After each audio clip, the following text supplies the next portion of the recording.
Thank you so very much for being here. Appreciate it. Thanks for the opportunity. Yeah. KJ52, where'd the name come from?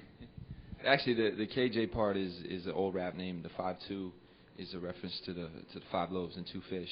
You know how Jesus in John 6:9, he took one boy's 5 loaves and 2 fish and he multiplied it. He fed the masses, so to speak.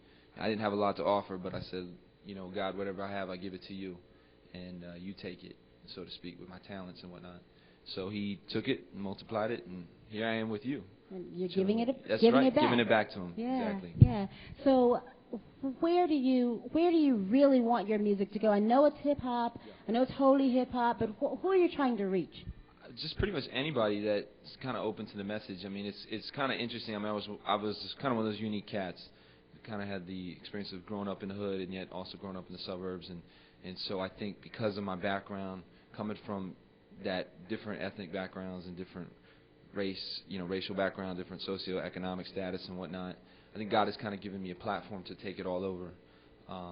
I've been into some of the worst projects in the country, and I've been in some of the richest neighborhoods, you know, in the country and everything in between. I think my music's more or less just geared towards the average kid, you know, average person that's listening, but you know, I get to go all over.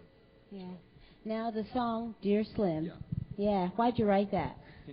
Well, basically because when my first record came out, not the one I have now, but the one before this, people would compare me to him, and it was kind of frustrating because I was rhyming this way before he even came out.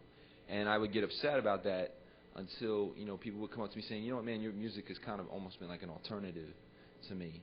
And I thought, you know what, if that's what helps you get closer to God, then I'm all about that. And but the more I thought about it, I said, well, what would I say to him if I had to write him a letter? Not as a obsessed, crazy fan named Stan, but as, you know, as someone whose life has been changed. And so that's just kind of where it was born from. But if you, so what do you say to his lyrics? Because he's speaking to a generation of youth who are angry. Yes. You know, he's speaking directly to their hurt and to their pain.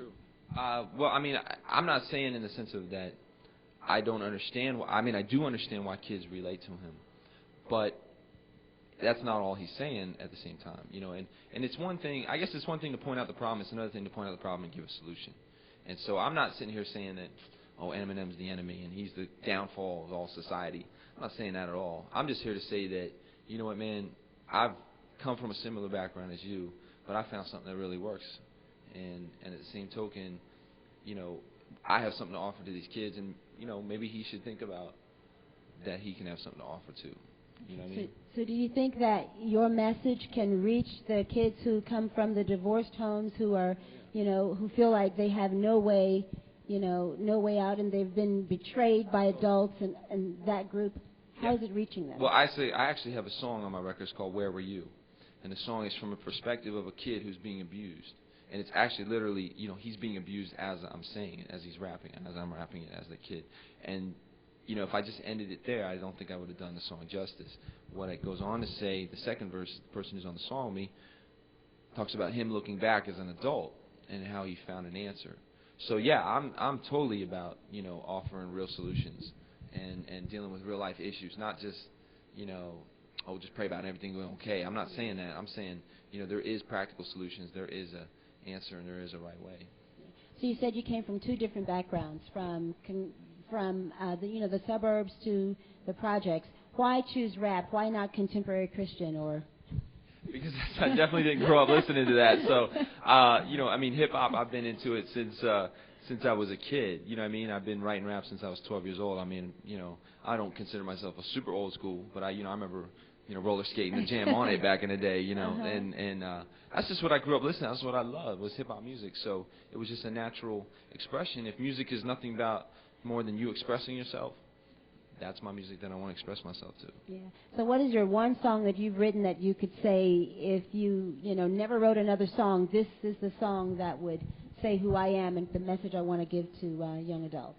Well, I mean, not to be cliche, but I really think Dear Slim really sums up, to be honest, what I'm all about. And I think probably that's why it's been having the hugest impact on so many people, you know.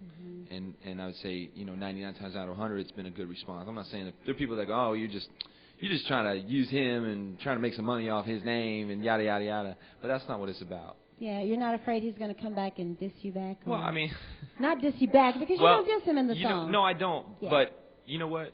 He's actually already been given a copy of the song. Yeah. At the Video Music Awards. Someone gave him a copy.